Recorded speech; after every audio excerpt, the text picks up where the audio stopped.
Je vais vous parler d'un petit Rex que j'ai fait sur un petit projet d'un week-end il y a un peu plus d'un an et demi maintenant, qui en fait est ce petit objet du futur. En fait, c'est comme ça qu'on en parlait au début des années 80. Je pense que certains d'entre vous n'étaient pas nés. Qui a déjà vu un Minitel dans sa vie en fait? Bon, on va dire plutôt qui n'en a jamais vu en fait. Ok, voici un Minitel.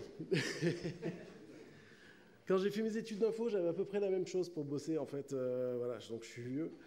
En gros, dedans, il n'y a aucune intelligence. C'est juste un modem, un écran, un clavier. Voilà, il n'y a pas du tout de processeur. Ça passe tout par un serveur. Je vais vous expliquer un peu plus ça par la suite. Donc, je suis Sylvain Gougouzian, on m'appelle surtout Gouz en fait. Je suis consultant dev senior, principalement en JS, en full stack. Je suis également formateur Green IT, d'où le fait qu'on ait créé un meet-up sur le numérique responsable, qui est Green Tech Auvergne. Et si vous avez besoin d'infos pour me contacter, etc., sur goose.dev, vous trouverez toutes mes infos. Ce que je vous propose d'abord, c'est qu'on fasse un petit historique du Minitel. On remonte dans la DeLorean, pareil, référence de vieux, je pense. Donc, le Minitel, en fait, ça a été créé au début des années 80. Et ça a duré jusqu'au 30 juin 2012 quand même. Donc ceux qui ne connaissent pas, je pense que vous avez quand même un peu plus de 12 ans. Donc voilà. Hein. Le Minitel, ça veut dire quelque chose. Ça veut dire médium interactif par numérisation d'informations téléphoniques. En gros, pourquoi ça a été créé? En fait, le Minitel, c'est une époque où c'était Giscard qui était président, qui est du coin, je crois, qui voulait informatiser la France, en fait. Et qui a connu ça? Bon, qui n'a pas connu plutôt? Pareil? Non, ça vous avez tous connu en fait, finalement, les annuaires, les pages blanches.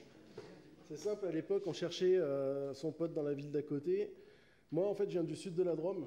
Et le sud de la Drôme, en fait, à 10 km près, on a le Vaucluse. Et j'avais des amis qui étaient dans Vaucluse, ben, j'avais pas leur numéro parce que les pages blanches, c'était propre par département. Et en fait, le Minitel a été créé pour ça, c'est-à-dire c'était au début pour chercher des numéros de téléphone pour rechercher globalement dans tous les départements, en fait. Et donc, et en fait, ça a duré donc, jusqu'en 2012, comme je disais, ce qui est assez tard quand même, parce qu'Internet est apparu chez nous au milieu des années 90. Donc, à quoi ça servait, en fait? Très simplement, ça servait au renseignement, d'abord, aux annuaires, comme je vous ai dit, pardon. On pouvait aussi prendre nos billets de SNCF dessus, en fait. Voilà. Il y avait aussi tout ce qui était vente à distance. Je me souviens de ma mère qui passait des soirées à commander sur la Camif ou sur la Redoute, etc., pour taper toutes les références. Donc voilà, c'est assez vieux. Hein. J'ai consulté mes résultats du bac dessus, sur du Minitel, pour dire que je suis vieux. Il y avait tout un système de sites de rencontres aussi, un peu comme Tinder et tout, bon sans les photos, parce que vous avez vu quand même la vitesse d'affichage des photos et la qualité des photos. Hein. Mais voilà, donc il y avait pas mal de sites de rencontres. Il y avait tout un système de petites annonces comme Le Bon Coin, en fait. Pareil, on pouvait vendre des vélos, etc. Il y avait le Minitel Rose, qui a fait la fortune d'un créateur de fournisseur d'accès, qu'on ne dira pas le nom. Et surtout, en fait, le Minitel Rose, donc c'était en gros de la messagerie... où on pensait parfois parler, quoi, les hommes pensaient parfois parler à des femmes, alors que c'était des hommes qui étaient derrière la plupart du temps. Et en fait, surtout, lorsque le gouvernement et puis les chargés en télécommunications ont voulu proposer ça un peu partout en Europe, ils ont été la risée parce qu'en fait, il y avait le Minitel Rose dessus, en fait. Et ils ont dit non, non, on veut pas de ça, on veut pas pervertir notre population, donc on veut pas de Minitel. Donc en gros, c'est un peu pour ça que le Minitel n'a pas percé aussi un peu à l'étranger. Par contre, il y a eu des côtés bénéfiques, on va le voir juste après. Il y avait un système de blablacar dessus, de covoiturage. J'ai découvert ça en faisant Stalk, en fait. Il y avait tout un système de forums, un peu comme les PHP BB pour les plus anciens, en fait. C'était pareil, il y avait des forums sur plein de sujets. Il y avait un système de mail, et puis il y avait aussi tout ce qui était météo, astrologie, il y avait des jeux, qu'on pouvait faire des jeux en réseau. Bon, c'était plus des échecs que du GTA ou autre, hein, ou du Rocket League. Bon, c'est pas mal quand même, c'est français comme innovation quand même. Comment ça marche en fait? Comment ça s'est déployé petit à petit? L'idée, c'était de faire quelque chose d'un Minitel gratuit, un appareil gratuit pour tout ce qui était abonné au PTT. Les PTT, ça vous parle peut-être pas? France Télécom peut-être? Bon, Orange, en gros, ceux qui fournissaient le téléphone à la maison. Si on avait une facture téléphonique, on pouvait aller à la poste, parce qu'à l'époque, c'était relié tous les deux, et on repartait avec un Minitel, on ne le payait pas. L'idée, c'était ça, c'était d'avoir un terminal chez nous gratuitement pour que ça puisse être facilement accessible à tout le monde. Ils ont fait un déploiement comme on fait tous en prod sur une nouvelle app, en fait. On déploie dans un petit foyer d'abord, et puis petit à petit, on grossit. Donc, en fait, en 80, ils ont fait 55 foyers à Saint-Malo pour tester un peu si les gens adhéraient ou pas. Ça a bien marché, ils ont mis toute l'île-et-Vilaine. En fait, pourquoi? Parce que le Minitel a été créé en Bretagne, il y avait une grosse école de télécommunications qui était en Bretagne, en fait. Donc, c'est pour ça que c'était développé là-bas. Et puis, en 82, très bonne année, ils ont lancé officiellement le Minitel. En 84 est apparu le 3615. Le 3615, en fait, c'était... on composait sur notre téléphone le 3615, on entendait une sonnerie un peu comme ceux qui se rappellent des modems en 56K, le tudut. Et bien en fait, dès qu'on entendait ça, on appuyait sur la touche connexion de notre Minitel. Après, on tapait le service qu'on voulait faire. Et c'est parti, on payait 1 franc la minute. Alors, avec l'inflation, parce que je pense que les francs, ça ne parle pas à tout le monde non plus, ça correspond à peu près à 34 centimes d'euros la minute. Donc, à peu près 20 € de l'heure. Il fallait se dépêcher pour passer ses commandes quand même, hein, ça revenait cher à la fin. La DGT, qui est la Direction Générale des Télécommunications, prenait 30 à 40% sur les communications. Donc, d'où le Minitel Rose, qui était super intéressant, parce que c'était hyper rentable pour eux, en fait. Et donc, la moitié des revenus venaient du Minitel Rose, pour vous rendre compte, en fait. Côté technique, ça a implémenté la norme Antiope du service de communication Vidéotex. Je reviendrai après sur Vidéotex pour vous expliquer un peu plus ce que c'était. Je pense que certains d'entre vous le savent sans le connaître. Pour les un peu moins jeunes. Mais... Ensuite, pour transmettre l'information, ça passe par le réseau Transpac.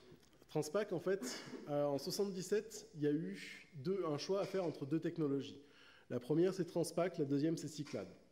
Cyclade, c'est basé un peu sur un réseau distribué comme ARPANET, en fait. Donc un peu comme Internet à l'heure actuelle, avec plein de serveurs de partout.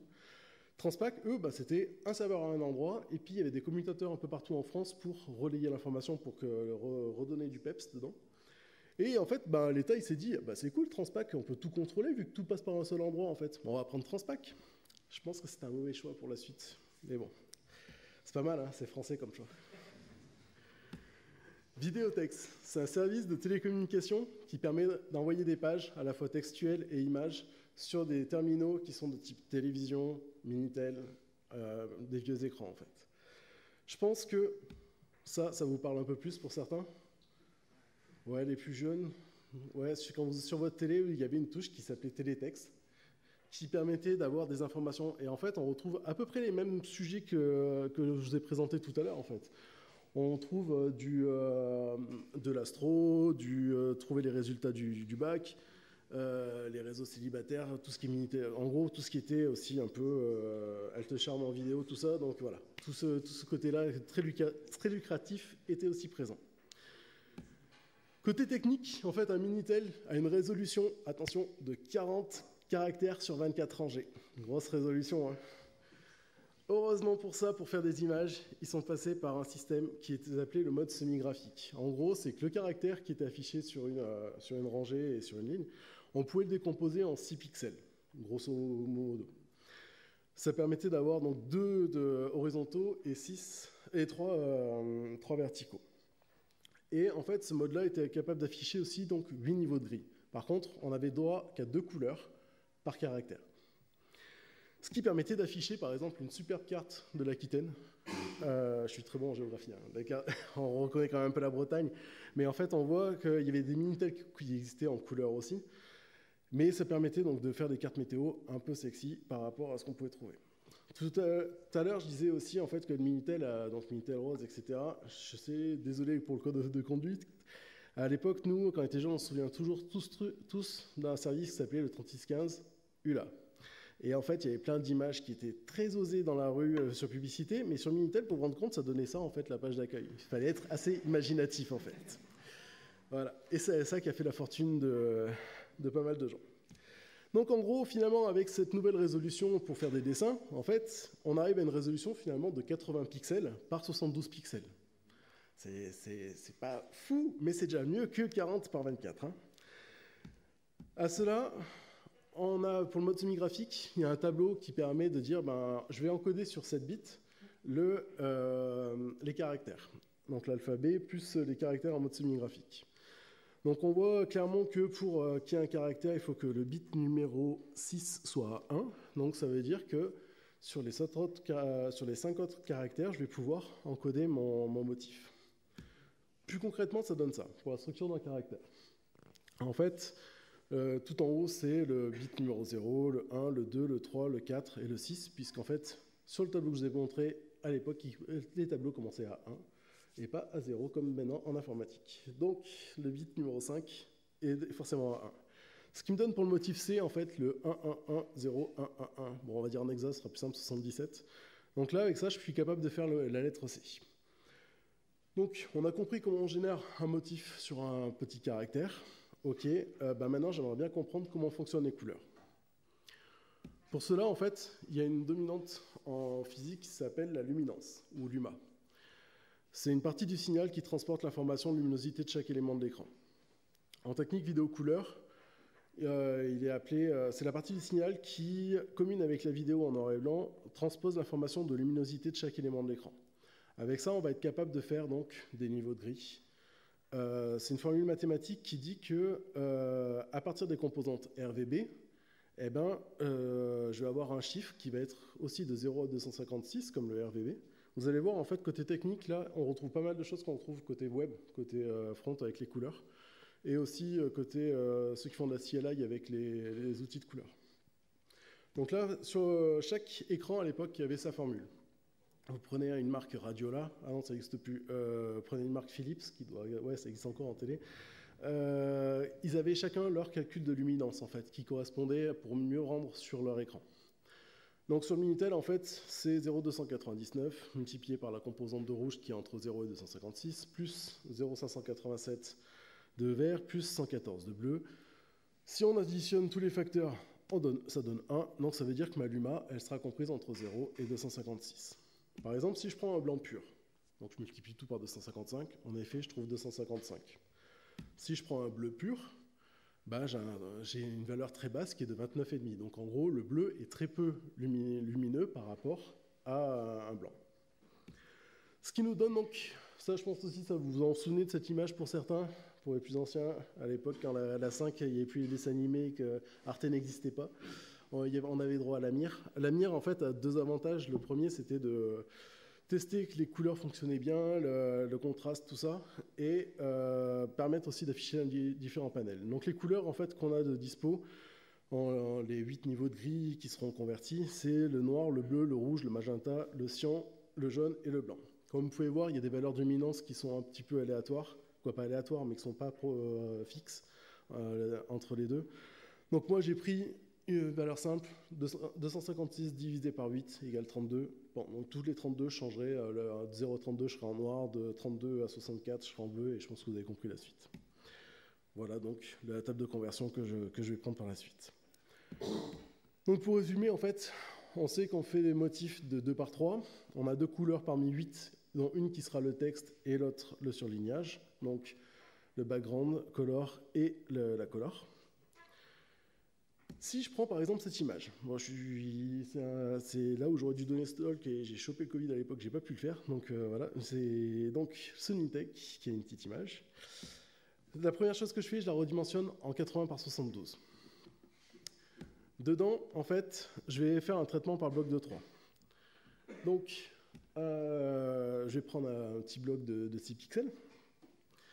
Je calcule les luminances de chacun des pixels. Je prends le plus... je les mets sur les correspondances que je vous ai dit tout à l'heure. Je me retrouve donc avec plus que 2 couleurs, donc il faut que j'arrive à 2 couleurs. Donc je vais prendre la plus faible et la plus forte, ce qui me donne un ratio comme ça.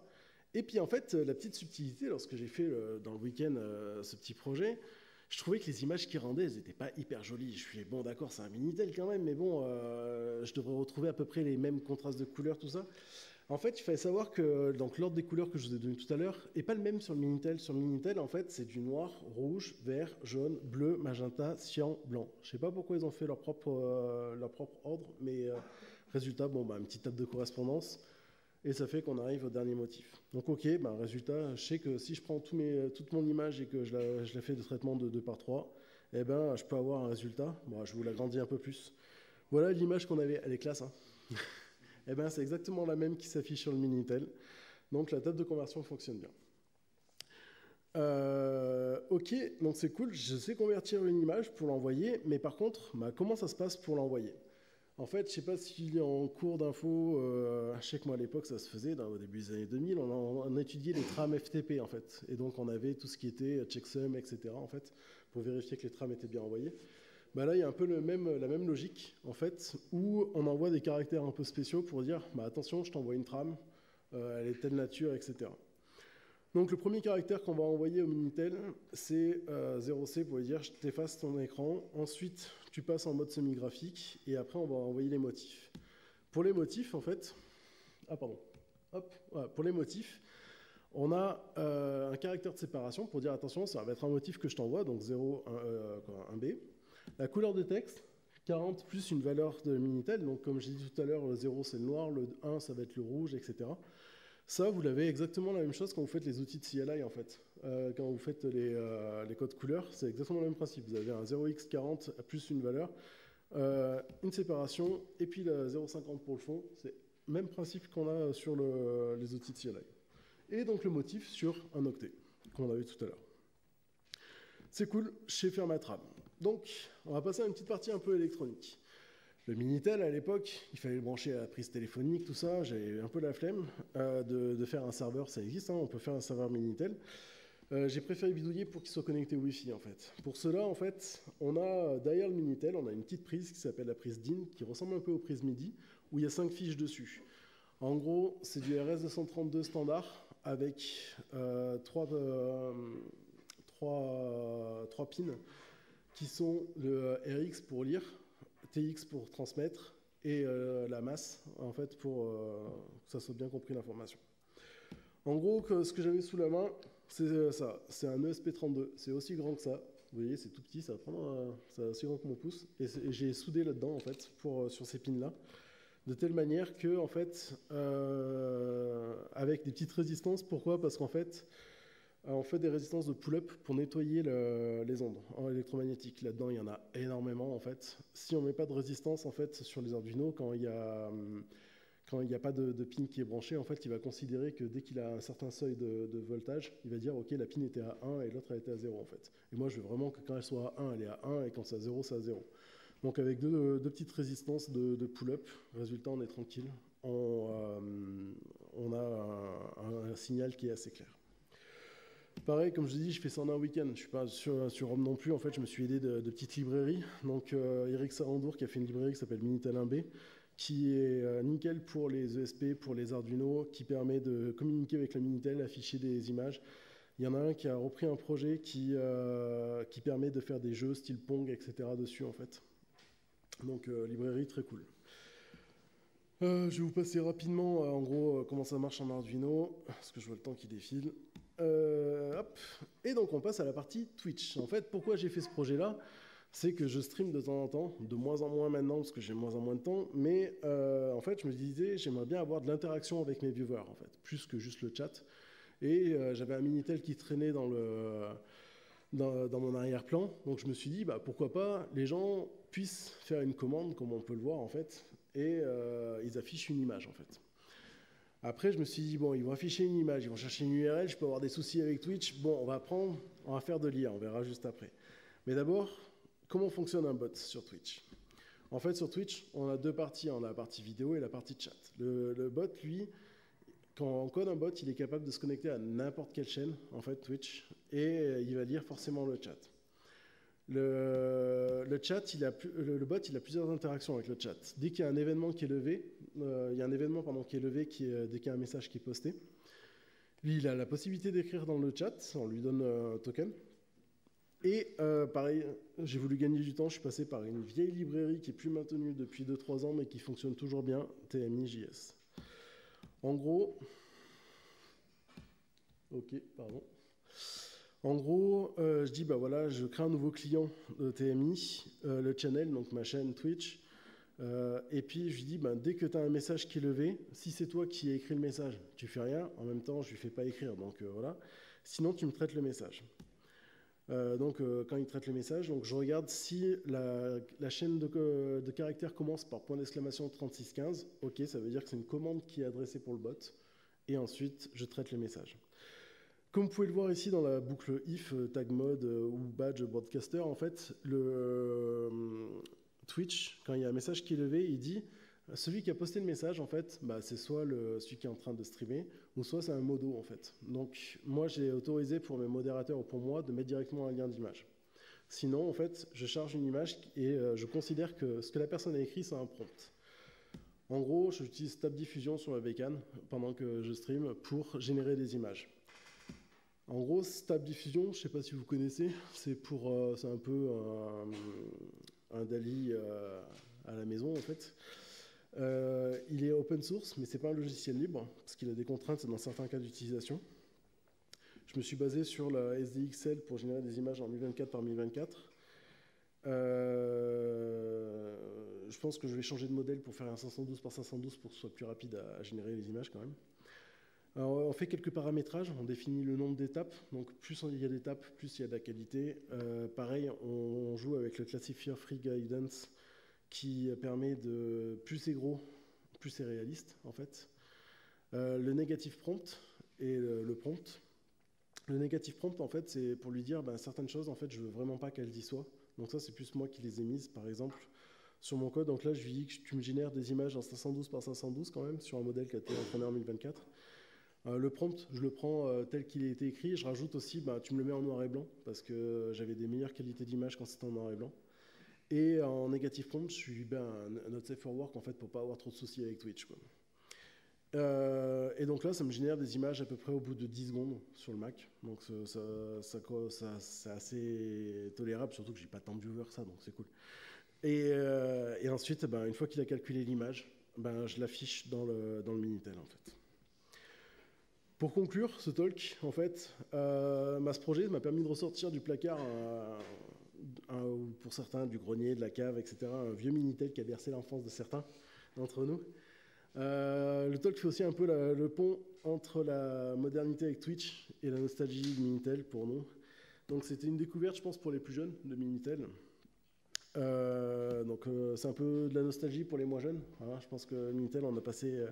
Typiquement, quand j'étais petit, c'était le seul ordinateur que j'avais le droit d'utiliser, alors ordinateur entre guillemets, pour taper des tests, des lettres, etc., pour m'amuser avec le clavier.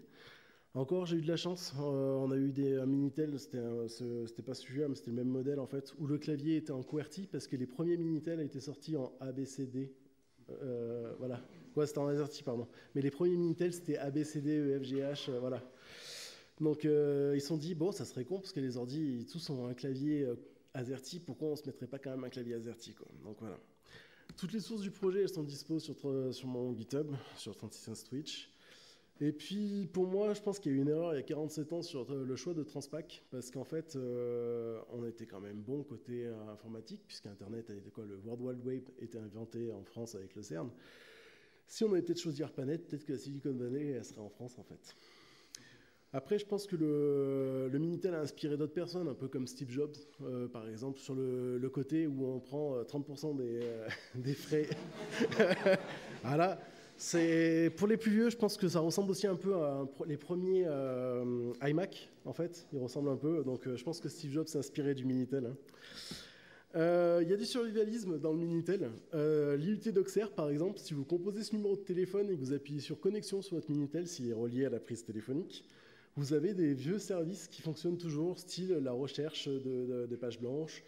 Voilà, ils ont fait plein de trucs. Il y a un projet qui s'appelle Minimit aussi, qui a été kickstarté, mais finalement mis en open source parce que pas assez de gens ont contribué. C'était bizarre. En fait, ils vendaient juste de l'impression 3D et un truc comme ça dedans, 70 balles. Donc je pense que leur modèle économique n'était pas sans ça non plus.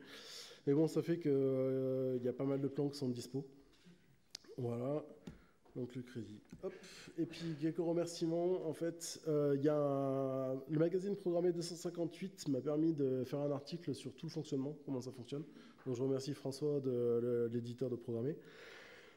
D'autres personnes de la communauté aussi, Eric Sarandour pour la librairie et Bernard Marty pour le travail qu'il a fait sur le Minitel et surtout de vulgarisation sur toute la documentation technique en fait.